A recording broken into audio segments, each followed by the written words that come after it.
Querido e minha querida, paz do Senhor, tudo bem? Eu me chamo Luan Ferreira e esse é o canal Tutano de Jeová Não Se Conforme, Se Transforme. Sejam bem-vindos a mais uma videoaula da nossa Escola Bíblica Dominical desse primeiro trimestre em defesa da fé cristã, combatendo as antigas heresias que se apresentam com nova aparência.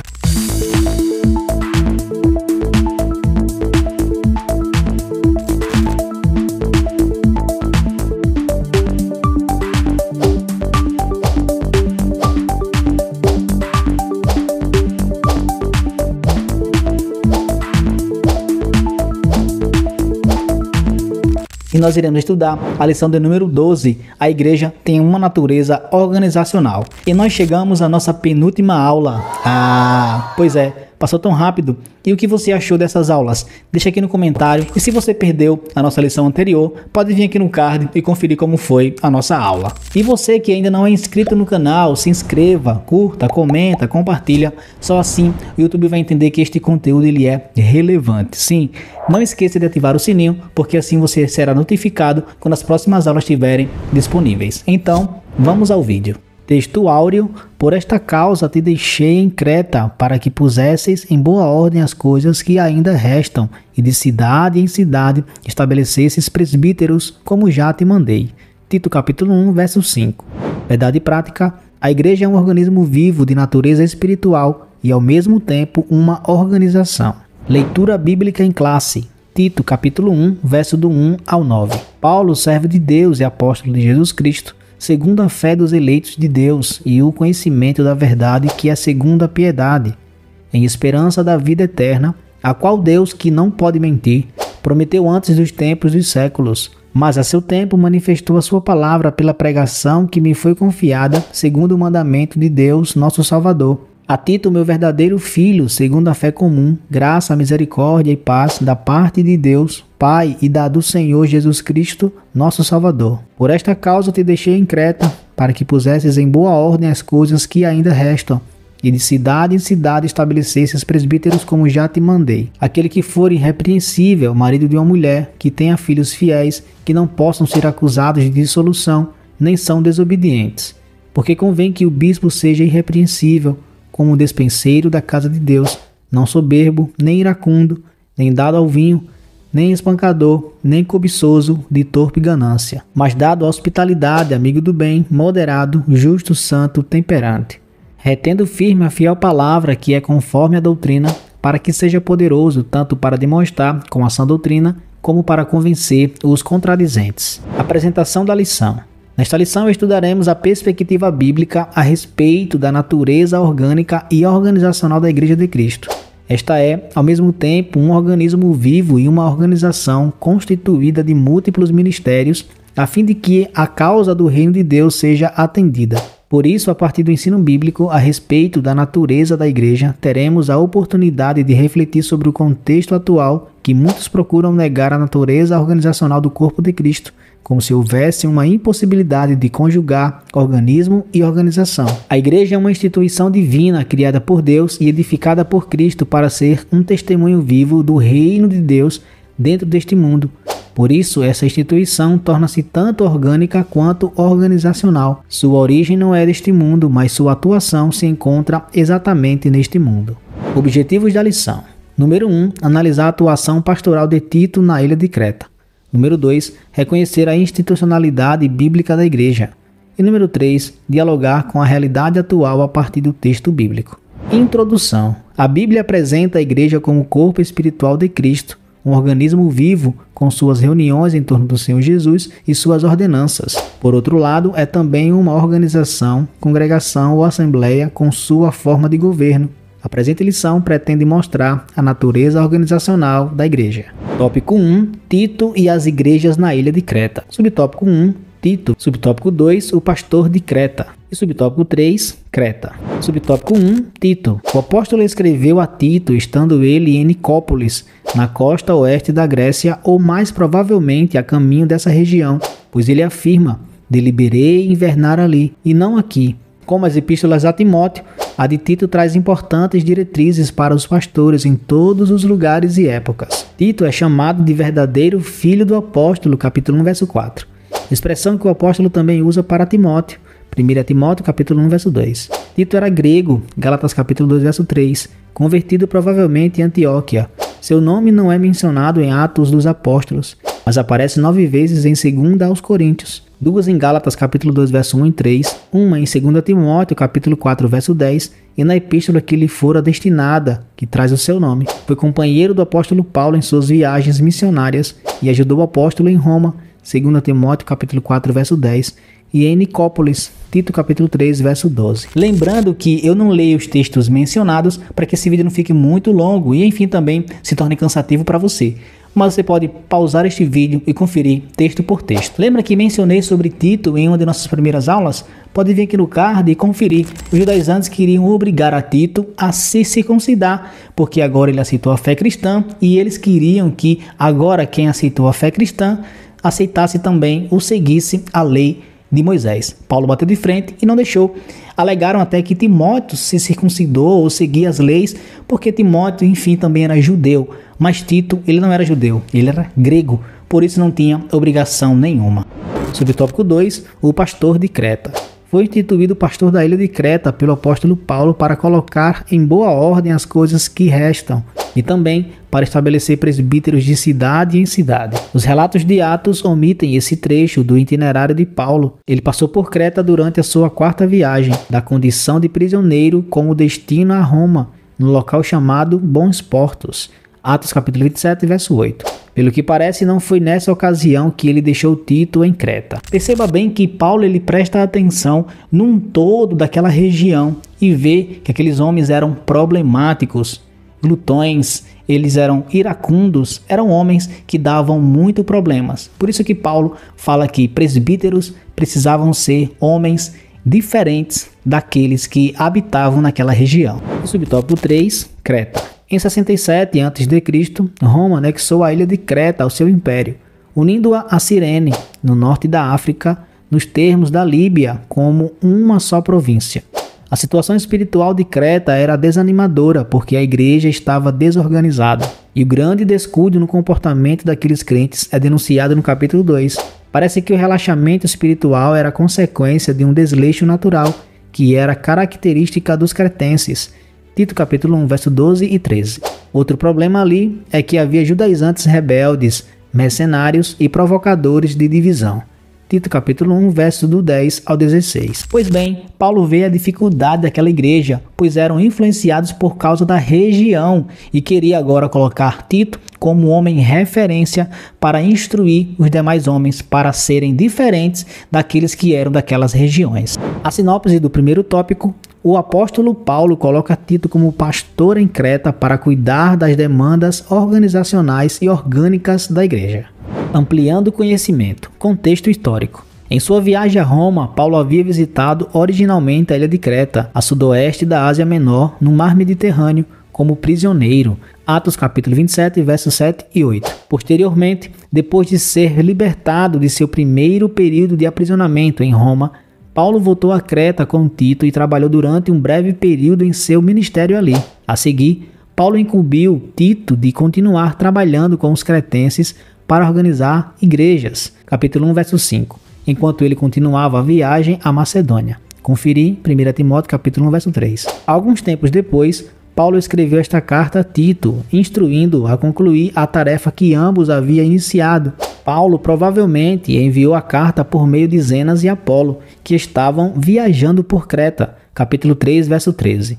Auxílio bibliológico. Ordem na igreja em Creta. A carta de Paulo a Tito é breve, porém é um vínculo importante no processo de discipulado, ajudando um jovem a tornar-se um líder da igreja. Ao ler esta carta pastoral, você aumentará seu conhecimento em relação à organização e à vida da igreja primitiva e encontrará princípios para estruturar as igrejas contemporâneas, mas aprenderá também como ser um líder cristão responsável. Paulo exige ordem na igreja e um viver correto em uma ilha conhecida pela preguiça, glutonaria, mentira e maldade.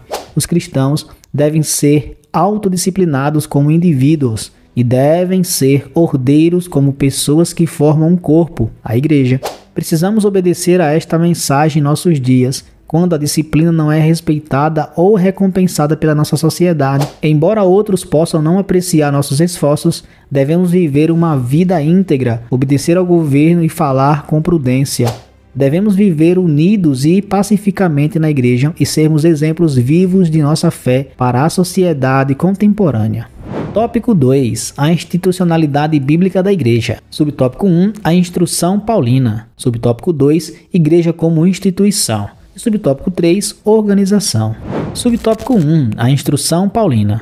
A organização eclesiástica a que o apóstolo Paulo instrui Tito não se restringe a uma estruturação ministerial, estabelecer presbíteros de cidade em cidade, verso 5, e instruir os líderes durante a sua carreira apostólica, Atos capítulo 14, verso 23, capítulo 20, verso 28. O apóstolo já vinha fazendo. O Novo Testamento revela a origem e o desenvolvimento desse governo. O apóstolo menciona os bispos e diáconos, Filipenses capítulo 1, verso 1. O contexto da epístola dá a entender que o relaxo e o descuido em que estavam as comunidades cristãs da ilha de Creta eram reflexo da cultura da região.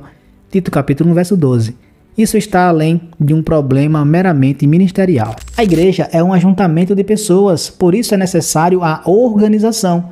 Paulo coloca Tito como um líder, o homem que é para fazer a diferença, para que seus liderados vejam em Tito alguém que possa influenciá-los e não olhar para fora da igreja e ter influências. Será que não estamos vivendo neste tempo onde as pessoas da igreja não conseguem ver líderes como referência? Por isso que Paulo mandou Tito estudar, ele se capacitar para que ele seja, enfim, uma referência que aquelas pessoas precisavam. Subtópico 2. Igreja como instituição. Podemos definir organismo como forma individual de vida, um ser ou algo vivente. Na eclesiologia, o ensino ou estudo sobre a igreja significa ser a igreja um organismo porque é um corpo espiritual e vivo, cuja espiritualidade é gerada pelo Espírito Santo. 1 aos Coríntios, capítulo 3, verso 16 e 17, capítulo 6, verso 19 e Efésios, capítulo 2, verso 21. Ela é uma instituição divina que veio à existência pelo poder de Deus, mas o nosso enfoque é a igreja como organização. Quando se fala em institucionalizar, dar caráter institucional ou tornar institucional significa estabelecer organização. Na igreja, isso foi acontecendo com o tempo desde os dias apostólicos. O apóstolo tinha em mente uma organização da igreja. E subtópico 3, organização. Temos no Novo Testamento alguns lampejos que nos mostram que aqueles irmãos se organizavam. Seguem alguns exemplos a favor da organização eclesiástica. Havia local e horário e ordem no culto.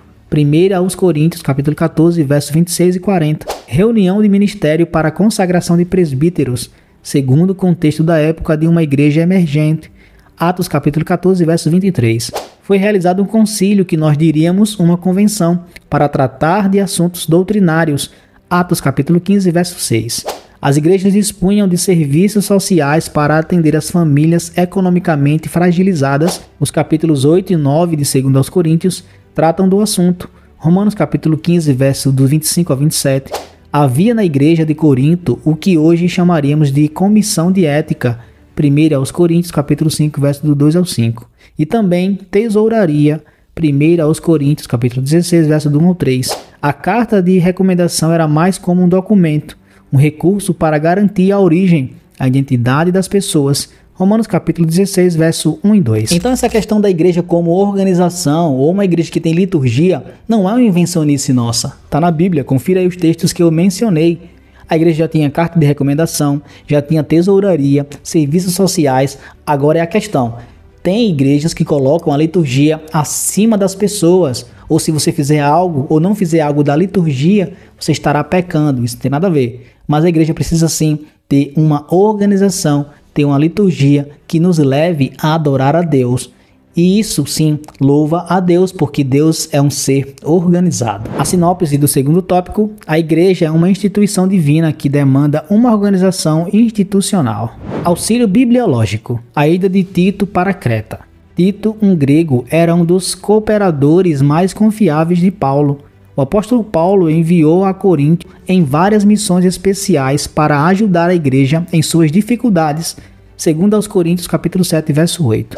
Paulo e Tito também viajaram juntos para Jerusalém, Gálatas capítulo 2, verso 3, e Creta, capítulo 1, verso 5.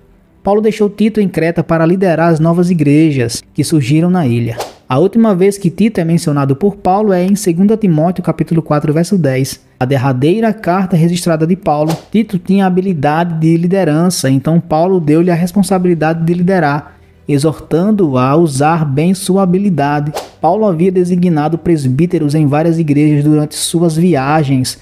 Atos capítulo 14, verso 23. Ele não poderia permanecer em cada igreja, mas sabia que estas novas igrejas precisavam de uma forte liderança espiritual. Os homens escolhidos deveriam liderar as igrejas ensinando a sã doutrina, ajudando os crentes a amadurecer espiritualmente e equipando-os para viver para Jesus Cristo, apesar da oposição. Tópico 3. A questão atual. Subtópico 1, organismo e organização. Subtópico 2, a experiência pentecostal. E subtópico 3, é necessário organizar. Subtópico 1, organismo e organização. A ideia é de que a igreja deve se restringir a um local onde as pessoas se reúnem para adorar a Deus, estudar a palavra, pregar o evangelho, orar e celebrar as ordenanças eclesiásticas. O que alguns ainda não entenderam é que essas atividades espirituais exigem uma organização. A nossa atitude é mostrar que a Bíblia nos apresenta a igreja como um organismo e ao mesmo tempo uma organização, mas nunca devemos nos esquecer de que somos cidadãos de duas pátrias, a terrestre e a celestial, e isso significa responsabilidade com as autoridades civis constituídas. Romanos capítulo 13, verso 1 ao 7. Como também com as autoridades eclesiásticas. Hebreus capítulo 13, verso 17. O ensino de Jesus é: dai, pois, a César o que é de César e a Deus o que é de Deus. Mateus capítulo 22, verso 21. A organização da igreja, além de ser uma necessidade natural, é também uma exigência do Estado. E para que a igreja seja uma organização, é claro que precisa ter um lugar fixo para que as pessoas frequentem. Então aqui já desmistifica todo esse conceito de que eu sou a igreja, então não preciso ir para lugar nenhum. Olha aí o equívoco. Nós podemos ser individualmente templo e morada do Espírito Santo. Mas para ser igreja, nós somos membro de um corpo. E o corpo de Cristo, que é a igreja. Então eu sozinho sou parte deste corpo. Juntos somos um corpo. Então a igreja precisa ter justamente essa organização. Quando o conjunto de pessoas reunidas, que é o corpo de Cristo, a igreja, estão juntas, precisa de uma organização. Cada um vai ser chamado para uma obra específica. Subtópico 2, a experiência pentecostal. O movimento pentecostal moderno surgiu num contexto antidenominacionista e ainda hoje há os que acreditam que tal organização representa um problema à vida espiritual. Os primeiros pentecostais modernos, desde os seus ancestrais, o movimento Holiness, conhecido também como movimento da santidade, eram contra a institucionalidade da igreja. Charles Fox Parham, aos 20 anos de idade, assumiu o pastorado de uma igreja em Eudora, Kansas, mas em 1895 ele entregou a licença de pregador local, deixando o denominacionismo para sempre, de modo que se tornou itinerante, independente até o fim da vida. Mas a igreja do período apostólico adotou um programa de funcionamento logo no limiar de sua história e foi uma bênção, pois ajudou a cumprir a sua tarefa de maneira eficaz. Atos capítulo 6, verso do 1 ao 7. Charles Fox Parham foi um dos grandes nomes do movimento pentecostal.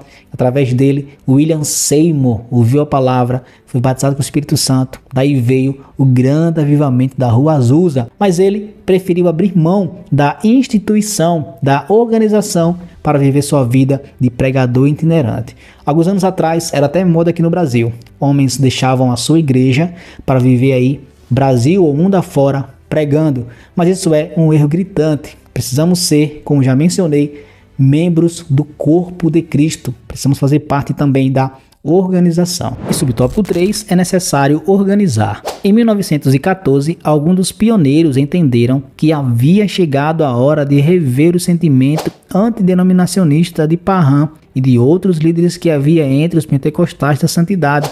Isso para evitar um crescimento desordenado. Foi nesse contexto que foi criado o Concílio das Assembleias de Deus nos Estados Unidos. No Brasil não foi diferente.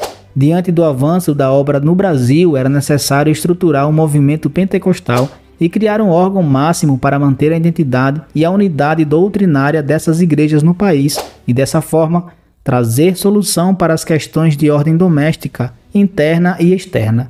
Foi com bases nessas ideias que os pioneiros brasileiros e suecos criaram a Convenção Geral das Assembleias de Deus em setembro de 1930. Graças a Deus que os líderes perceberam que é antibíblico, que é um erro gritante você se ausentar da instituição, da organização, no sentido de igreja como organismo, também como organização, para viver assim, por assim dizer, carreira solo. Sozinho você nunca será igreja. Por isso foi criado nos Estados Unidos o primeiro concílio das Assembleias de Deus e, consequentemente, a primeira Convenção Geral das Assembleias de Deus em 1930. A sinopse do terceiro tópico: organismo e organização não são excludentes em si, mas necessárias para a missão da igreja. Conclusão: é importante entender que a organização e organismo não são elementos excludentes em si mesmos, mas o contrário, pois isso ajuda no arranjo entre muitos organismos individuais num sistema geral. A igreja é o povo de Deus no novo concerto, é uma comunidade internacional, uma congregação supranacional de estrangeiros e peregrinos. 1 Pedro capítulo 2, verso 11. Seria humanamente impossível ela cumprir a sua agenda missionária, evangelizadora, ensino da palavra e serviço social em nosso país e no mundo sem uma estrutura organizacional. Aplicação da lição: organismo e organização não são excludentes em si. Como membros da Igreja de Cristo, devemos o equilíbrio bíblico de ser uma igreja orgânica e viva, de modo que sua organização honre a Bíblia e a natureza do reino de Deus. Muito obrigado a você, querido, a você, querido, por terem chegado até aqui. Fico ansioso aguardando aqui vocês para a nossa última aula e em breve aí estaremos no segundo trimestre de 2025. Deus te abençoe. Até a próxima, se Deus quiser. Assembleia de Deus, a gente aprendeu a comer tudo.